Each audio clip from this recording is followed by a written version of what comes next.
아, 우리 강은덕 신부님 잘 하시네요.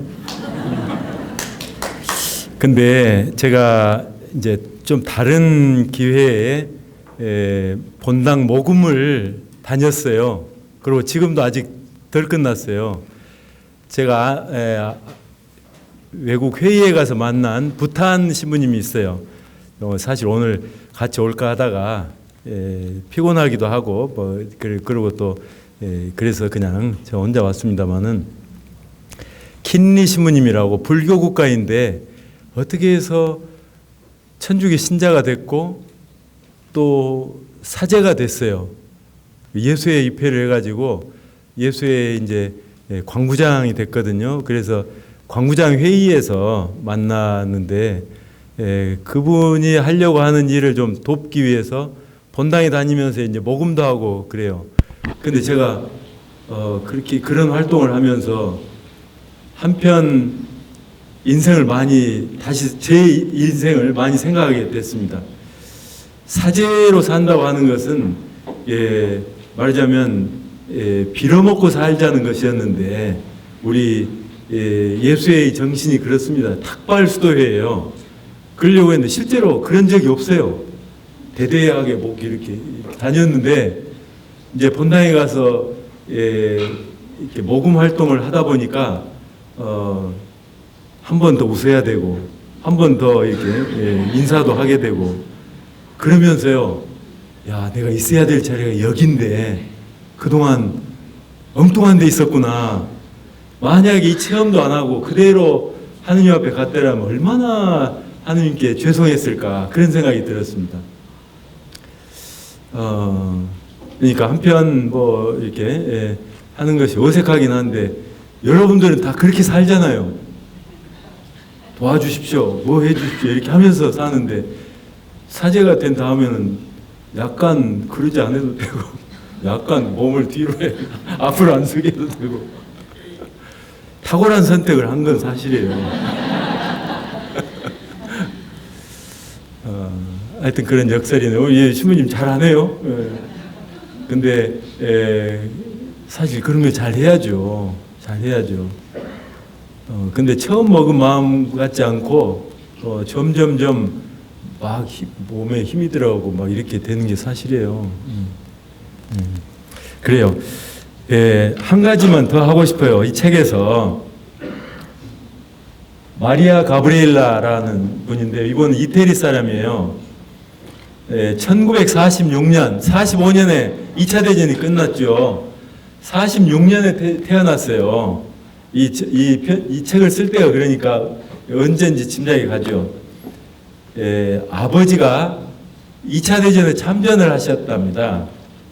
그런데 이제 어머니가 2차 대전 그 무렵에 아버지가 군대에 가야 되니까 기도를 했어요. 무사히 돌아와만 준다면 감사하겠습니다. 그리고 그렇게 해서 만약에 아이를 갖게 된다면, 이제 신혼이었던가 보죠. 아이를 갖게 된다면 그 아이를 마리아라고 이름을 짓겠습니다. 이렇게 했어요. 그래서 마리아가 태어났어요. 그런데 아버지가 전쟁에서 얻은 그 부상으로 마리아가 태어난 지 9달 만에 돌아가셨대요.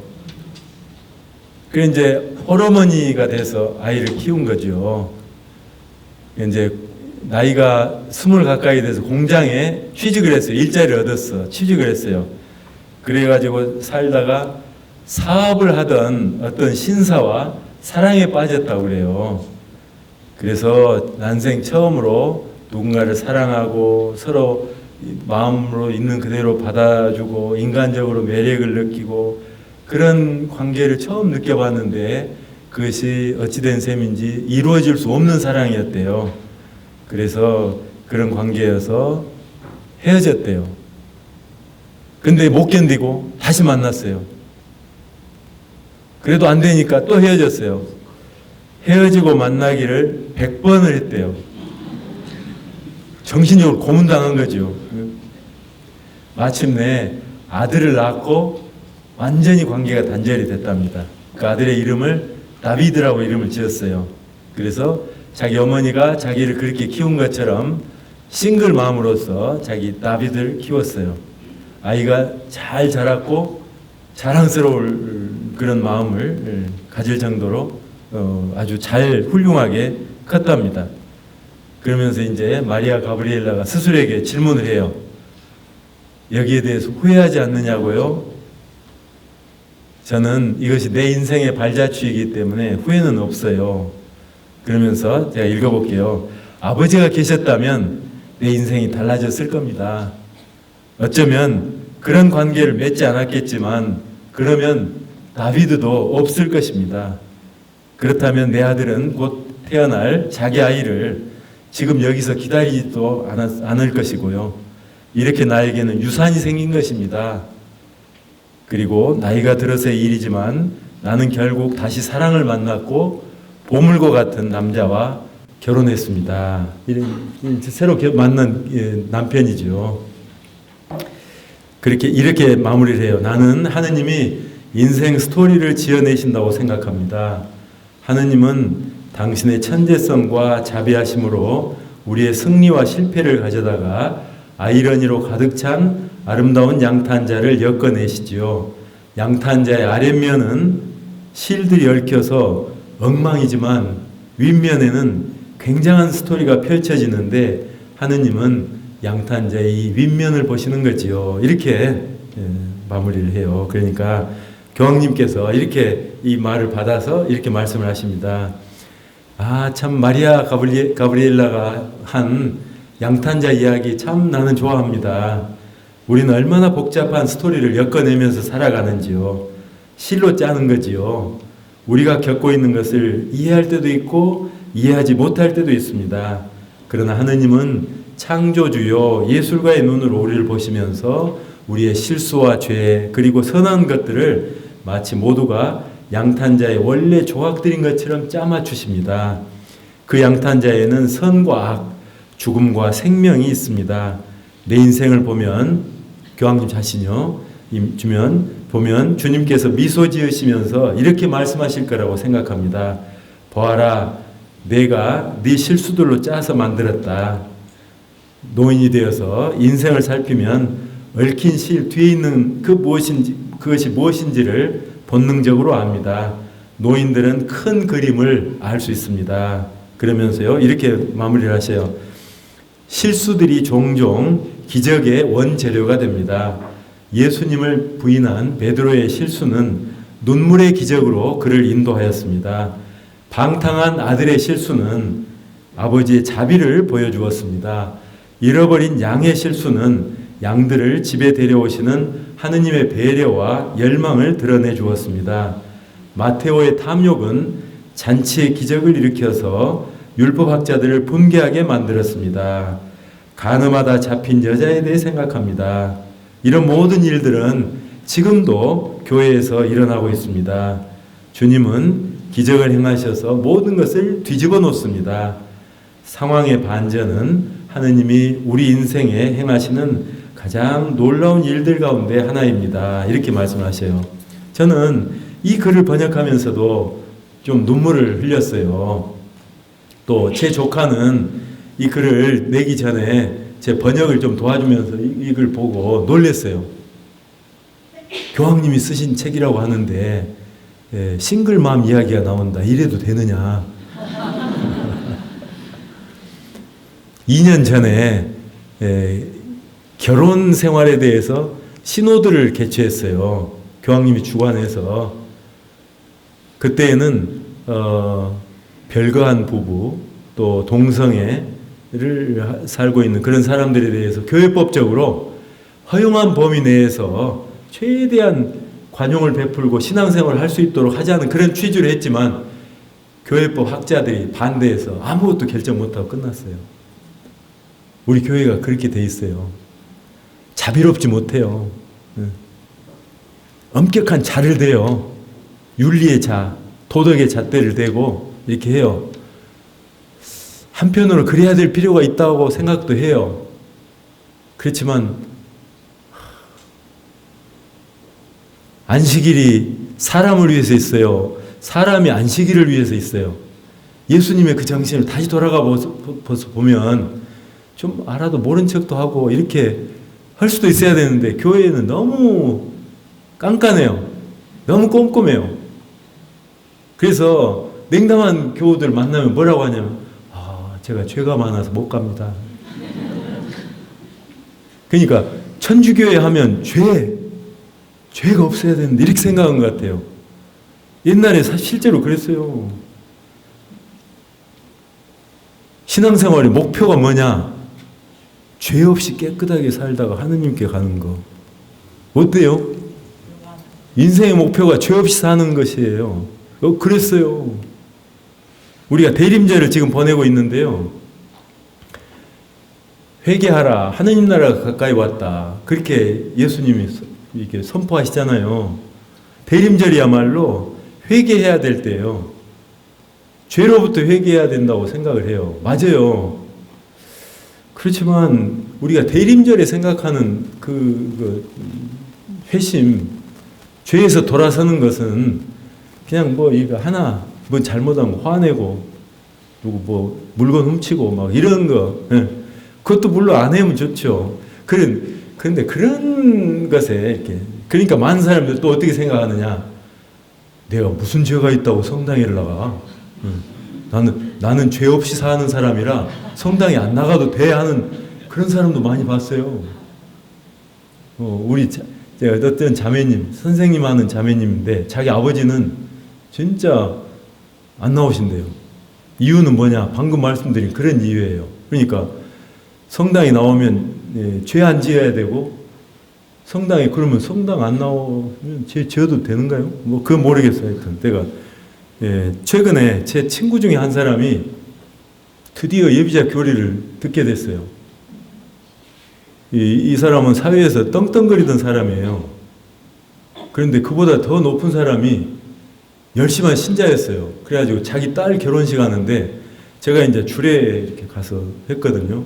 그래서 이제 그 더 높은 사람하고 같이 앉았어요. 이게 자기 부인이 일러 바쳤어요. 그 더 높은 사람한테 남편 진짜 좀 갔으면 좋겠는데 안 간다고. 그러니까 이제 이 더 높은 사람이 제 친구한테 그러더라고요. 이런 경우는 딱 한 가지다. 가족들은 다 나가게 하면서 자기만 안 나가는 심보는 자기는 더 죄를 짓고 싶다. 그런 것처럼 콕 찔러서 이야기하더라고요. 그러니까 그 말을 들어서 그런지 어쩐지 그 다음에 예비자 교회를 나가고 있어요. 다행히. 어쨌든 교회는 죄하고 이렇게 얽혀 있는 것이에요. 대림절에도 회개하라 하니까 얼른 죄를 생각해요. 그런데 대림절에 생각하는 죄는 조금 달라야 된다고 생각을 합니다. 아우스팅의 고백록 이야기를 좀 해드릴게요. 아우스팅이 위대한 성인이잖아요. 고백록을 썼어요. 그런데 그 고백록의 내용 중에 보면 자기가 지은 가장 큰 죄에 대해서 고백을 해요. 그것이 뭐냐? 어렸을 때 동네 친구들하고 남의 집 배를 따서 몰래 훔쳐먹는 그런 것이었어요. 근데 그 내용이 뭐 대단한 것이라고 장장 7페이지에 걸쳐서 묘사를 해요. 그러면서 거기에 대해서 분석을 해요. 왜 그런 죄를 짓게 됐는가에 대해서. 배가 고파서 그랬는가? 아니에요. 그러면 그것이 맛있어서 그랬는가? 덜 익었기 때문에 맛도 없었어요. 등등 하면서. 그러면 뭐 때문에 했는가? 그냥 죄 자체가 좋아서 했는가? 그러니까 죄 짓는 거, 이거 따먹는 것이 죄니까 죄가 좋아서 했는가? 그렇지 않다는 거예요. 그렇게 아무 선도 없는 것, 좋은 것이 없는 것 같은 그 행위 안에도 좋은 것이 있었대요. 뭐냐? 친구들하고 어울려서 뭔가 작당을 해가지고 뭔가를 성취해내고 뭐라고 할까요? 노획물을 나눠 먹는 그 재미, 그 즐거움 때문에 우정과 그 어떤 기쁨을 나누는 그 재미로 그 짓을 했다는 거예요.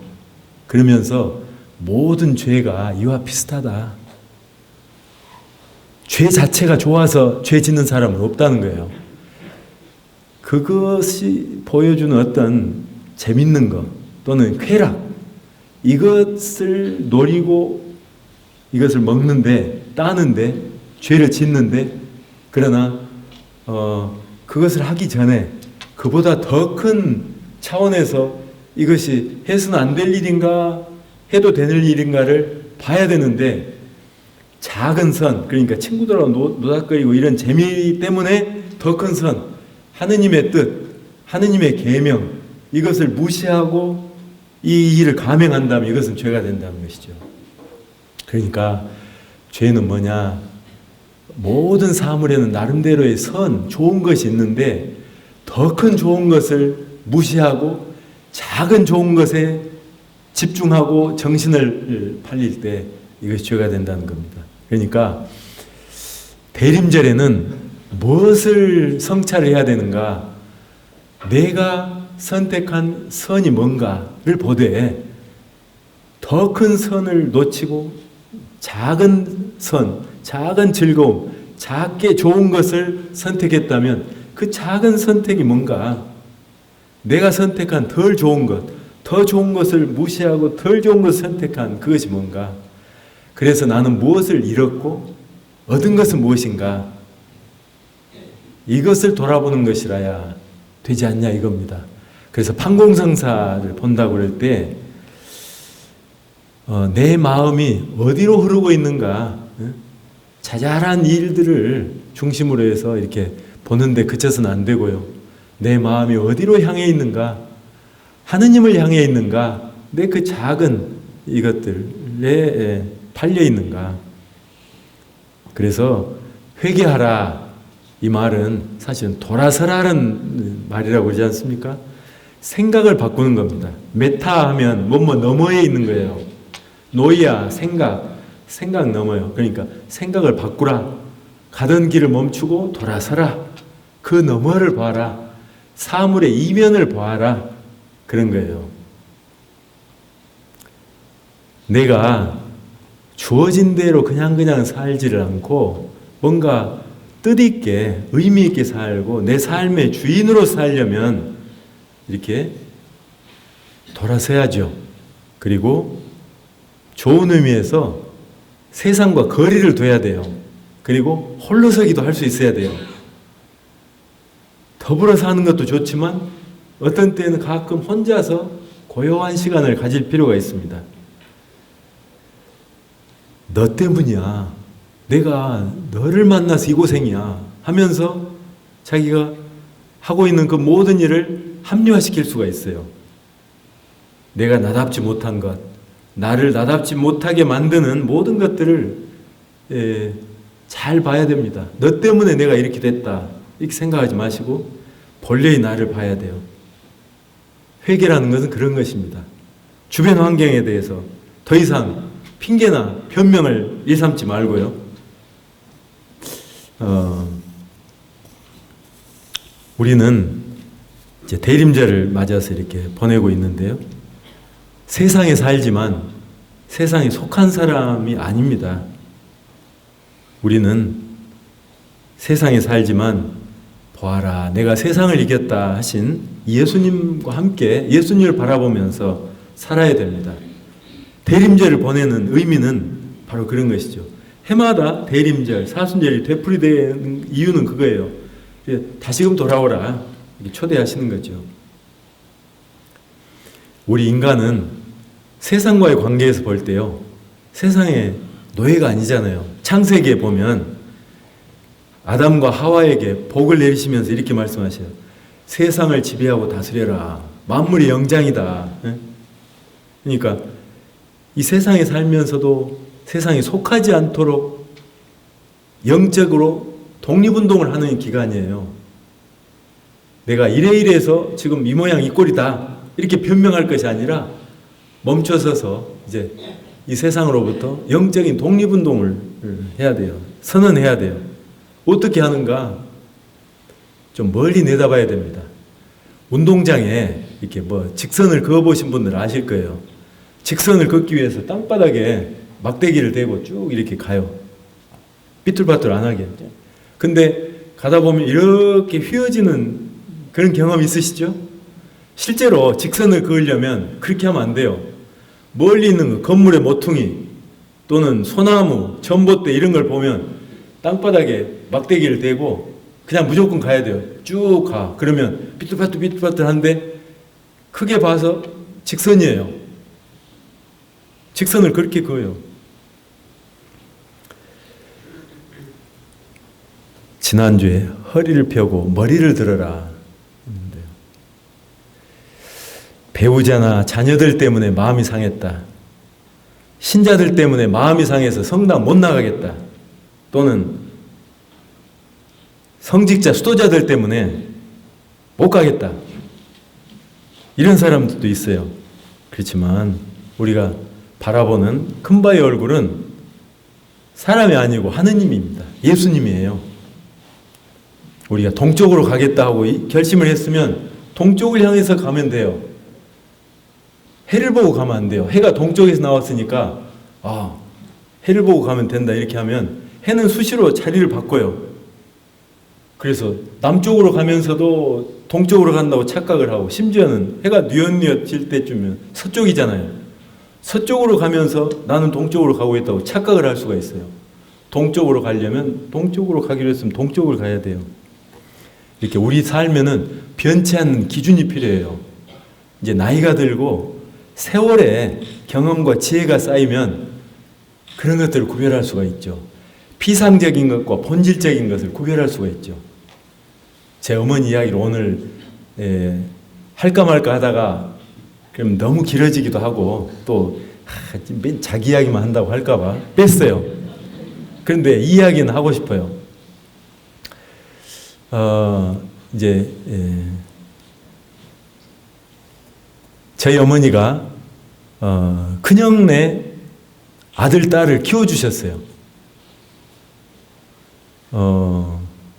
그래서 힘들 것 같아요. 그래서 아마 일찍 돌아가셨는지도 모르겠어요. 그런데 당신은 굉장히 행복하게 돌아가셨어요. 돌아가시면서 그 조카 보고 지금 시집 갔어요. 그때 고등학교 1학년이었는데 희욱이 네가 내 애인이다 그러시더라고요. 저기 미국에서 만난 한 자매님도 비슷한 이야기를 하셨어요. 시모님, 제가 애들도 키워보고 했는데요. 이 세상에서 인간이 인간에 대해서 가질 수 있는 사랑 중에 할머니, 할아버지가 손자, 손녀에게 품는 그 사랑만큼 숭고한 사랑이 없는 것 같아요. 그러더라고요. 고개를 끄덕이시는 분도 있고 아니면 가만히 이렇게 보시는 분도 있는데요. 하여튼 그렇다고 합니다. 뭐든지 이제 이쁘다고 그러더만요. 그런 이쁜 손녀 딸을 키우면서도요, 저희 어머니가 뭐든지 다 해주고 막 목말도 태워주고 등에다도 태워주고 그러셨어요. 근데 이게 아니다 싶은 때에는 얘 눈에서 눈물이 쏙 빠지게 야단을 치셨어요. 매는 또 요령껏 매를 들고 때리시는데 10대를 때려야 눈물을 흘리는 게 아니라 한 대를 때리면서도 눈물을 흘리게 막 그러니까 요령껏 이렇게 하니까요. 그래가지고 얘가 눈물도 흘리고 그랬었는데 그 할머니를 좋아하더라고요. 그래서 할머니 돌아가시고 일주기 됐을 때 안 보여요. 어디 갔냐 하니까 어렸을 때 살던 그 아파트 거기를 가봤다고. 자기 그 추억의 아파트. 그러니까 얘도 할머니를 좋아한 거잖아요. 서로 일방적인 짝사랑이 아니라 애인이다 했을 때 서로 이렇게 좋아한 것이었어요. 할머니는 자기 애들을 키워봤기 때문에 이 애가 어렸을 때 이런 일을 하는 것은 괜찮은데 이거는 안 된다는 기준이 명확하잖아요. 어떤 것이 피상적이고 어떤 것이 본질적인 것인지를 아시는 것 같아요. 교육학 박사, 저도 주변에 박사들을 많이 봤어요. 근데 이 박사는 무슨 미안합니다. 박사님 계시면. 그런데 박사라고 하는 것이요, 결국 책 보고 하는 건데요. 이 교육학 박사면 뭐예요? 자기 아들 하나 잘 못 키우고 간수를 잘 못하는 박사도 있어요. 그 대신에 저희 어머니는 6남매를 키워봤기 때문에 이놈은 어려서 이러더니 이렇게 크더라. 이놈은 이렇더라. 이렇게 6가지 케이스를 정확히 그러고 동네 사람들, 아줌마들 이야기 들으면서 다 알잖아요. 얘들 그러니까 이 손자, 손녀 키우실 때에는 이제 어렸을 때 뭐가 중요한지 그걸 탁 잡고 절대 양보를 안 하시고 이럴 수가 있었던 거예요. 우리 이 한국 사회도 이 어르신들이 계셔가지고 이거는 되고 이건 안 되고 이 기준이 딱 세워주면 좋겠어요. 이게 지혜예요, 지혜. 세월의 지혜. 제가 대림절도 비슷하다고 생각해요. 그냥 정신없이 하루 벌어 하루 먹는 그런 삶을 살 수밖에 없어요. 또 그렇게 살아야 돼요. 정신없이 멍하게 하늘이나 쳐다보고 살아서는 안 돼요. 그러다가는 뭐 시궁창에 빠질 수도 있고 발밑에 뭐 돌뿌리에 걸려 넘어질 수도 있고 그러니까 해야 되는데 처음으로 다시 돌아가서요. 교황님께서 이제 노인과 젊은이 사이에 동맹을 맺어줍시다 이렇게 하셨는데요. 제가 마지막으로 한 가지 제안을 하고 싶어요. 이거 이제 찬성하시는 분도 있고 그렇지 않은 분도 있다는 것을 알게 됐습니다만은 그래도 한번 다 격대 교육이라는 걸 말씀드리고 싶습니다. 격대 교육. 격은 격주간, 격월간 이럴 때 격이 한 칸 띄어서 하는 겁니다. 간격을 둔다 그럴 때 격자예요. 대는 세대예요, 세대. 격대 교육이라고 세대를 건너뛰는 교육이에요. 뭐냐면 할머니, 할아버지가 손자, 손녀를 교육시키는 거예요. 이게 어제 오늘의 일이 아니에요. 오바마 대통령이었잖아요. 근데 오바마를 누가 키웠겠어요? 할머니, 할아버지가 키웠어요. 왜 그러냐? 아버지는 아프리카 케냐 사람이랍니다. 애 낳고 가버렸어요. 어제 하와이 출신 어머니가 혼자 키웠어요. 근데 무슨 수로 혼자 키워요?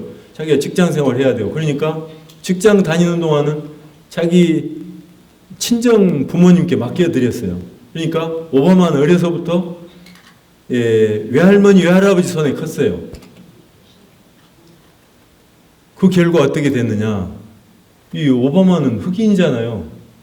근데 흑인 콤플렉스가 없어요. 자기가 흑인이라는 사실을 별로 의식을 못해요. 얼마나 사랑을 받고 자랐으면 미국도 흑백 차별이 있습니다. 지금도 뭐 없는 것 같아도 유리천장 우리 한국 사람들도 의사 과장까지는 돼도 병원장은 못 된다고 들었어요. 옛날에 지금 어쩐지 몰라요. 그러니까 흑인은 더 하겠죠. 근데 그 차별을 의식을 못하고 살 정도로 당당해요. 얼마나 사랑을 받고 자랐으면 그럽니까? 스티브 잡스 누군지 아시죠? 스티브 잡스도 격대 교육을 받았대요. 할머니, 할아버지 손에 컸어요. 우리나라 이율곡, 율곡도 옛날에는 아버지, 어머니들은 할 일이 많아요. 밭에 나가서 일도 해야 되고 율곡의 아버지는 밭에 나가서 한 건 아니지만 점잖게 앉아서 글을 읽어야 되잖아요. 옛날에 애를 낳으면 어떻게 하느냐.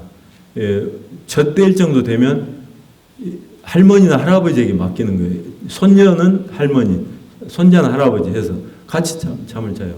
일어나면 기체후 일양만 하옵십니까? 하고 이렇게 내가 옛날 인사를 잘 모르네요. 인사를 하게 가르쳐요. 배꼽 인사.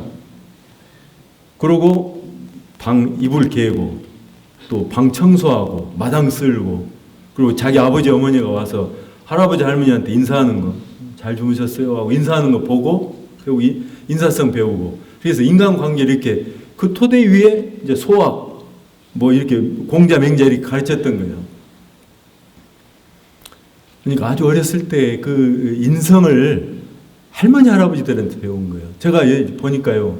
우리 예수회원들도 그렇고 또 주변에 사람들 보면 할머니 할아버지 손에 큰 애들이 좀 따뜻해요. 정이 많아. 근데 오늘날 사회가 점점 각박해져요. 엄마 아빠도 바빠가지고 애를 키울 수가 없어요. 그러니까 딴 데 이렇게 제가 그렇게 할 수밖에 없는 분한테 지금 죄책감 느끼게 하고 싶은 생각은 없습니다. 그것을 바꿔야 된다는 뜻이 아니라 우리에게 결핍된 것이 뭔지를 알긴 해야 돼요. 아이들이 그렇게 해서 사회적으로 치르는 비용도 적지 않다고 생각해요. 그래서 정말 대림절 이거 하니까 잠시 멈춰서 우리가 바라는 세상 내가 꿈꾸었던 가정생활의 모습, 이런 것들이 뭔지, 도대체 먹고 살기 위해서 결혼했는가, 사랑을 나누고 애들 키우고 애들 커가는 그 재미를 이렇게 하려고 하는 것인데, 저는 이제 세상에 대해서 좀 하고 싶은 말이 많아요. 그렇게 애를 써도 먹고 살기 어렵게 만든 세상, 옛날에 안 그랬잖아요. 이 이득을 누가 챙겨가는지 너무해요. 너무해. 게임 규칙을 바꿔야 돼요.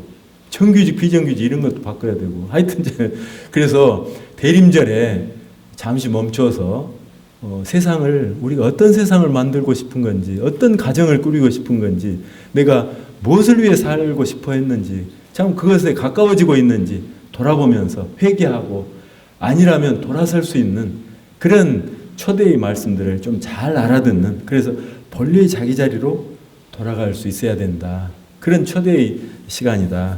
그래서 세월의 지혜를 빗대어서 우리 대림절의 초대 말씀, 회개하라, 하느님 나라가 가까이 왔다, 허리를 펴고 머리를 들어라 하는 이 대림절의 외침을, 또 선포를 이렇게 세월의 지혜에 빗대서 좀 나눠봤습니다. 늦은 시간까지 이렇게 좀 경청해 주셔서 감사합니다. 제가 이게 강의를 하면 어떤 때는 맥이 축축 빠지기도 해요. 근데 듣는 분들이 이렇게 하는 거 보니까 힘이 안 빠지고 오히려 막 뭔가 에너지를 받아가는 느낌이에요. 그리고 본당 신부님 제일 앞자리에서 이렇게 하신 것은 처음이에요. 우리 신부님께 박수 좀 쳐드립시다.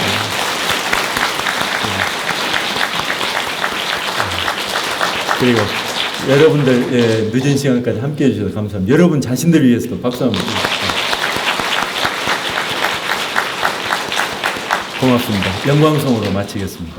영광이 성부와 성자와 성령께 같이 이제와 항상 영원히 아멘. 성부와 성자와 성령의 이름으로 아멘. 예, 수고하셨습니다. 김수현님 한 말씀 해주시고요. 김수현님 한 말씀만 듣고,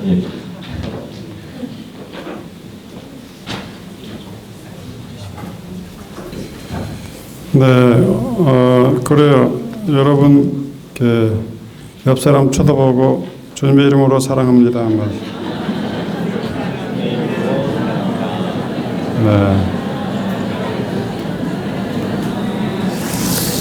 네, 우리 오늘 정재천 신부님 말씀 드리러 왔으니까 신부님 다시 한번 이렇게 초대해도 될까요? 네.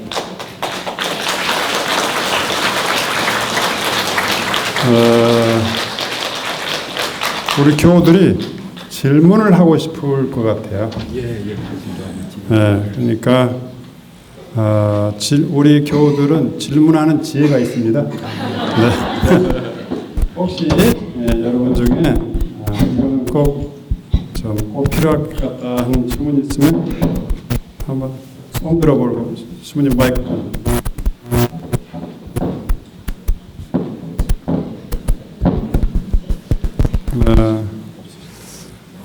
없어요? 네. 네. 제가 그러면 질문하겠습니다. 네.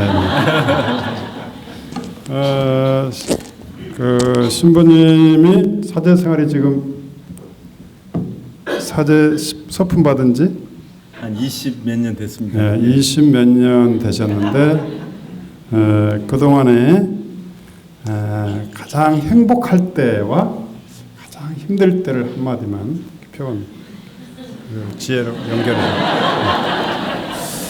가장 행복할 때라고 하면 그리고 가장 힘들 때라고 하면 둘 다 제가 처음에 공부 끝나고 광주신학교에서 10년을 살았는데요. 그때가 아니었는가 싶습니다. 그때 사제가 아버지가 된다는 것이다 하는 것을 깨달았을 때 아주 기뻤습니다. 또 학생들이 자기 생각만 하고 우리 선생들이 가르치려고 하는 것이 먹혀 들어가지 않는 것을 봤을 때 좀 서글프고 그때 제일 힘들었습니다. 이야기하려면 좀 길어지기 때문에 이렇게 말씀을 드리는데 학교에 있을 때가 가장 힘들기도 했고 가장 기쁘기도 하고 그랬었습니다.